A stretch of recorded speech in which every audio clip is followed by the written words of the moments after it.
Ayan, tingnan nyo. Nasa taas po ako ng mangga.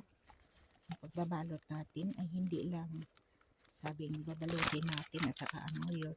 Ang magandang pagbabalot na hindi papasukan ng insecticide. So, ganyan na natin. Ganyan. Then after that, ito, kailangan. Yan. Yan. Hawakan po natin. Ayan, ayan. Yan, kailangan walang butas. Yan, paikutin natin. Ayan.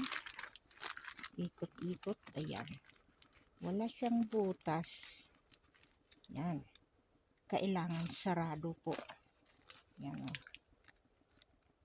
Saraduhin po natin. Hindi lang basta-basta na balot-balotin lang natin. Ayan. Kailangan na ano po siya. Yung tight na walang butas na mapapasukan. Ayan. Mas easy. Ayan po. Ayan. Paikutin po natin. Ayan. Yan. Ganyan yan. Yan. Walang butas na makapasok. Yan. So, mas maganda, ganyan lang. Hindi basta-basta na balutin lang natin na may butas sa taas. Hindi pwede. So, thank you very much po. Nandito ako sa taas ng mangga.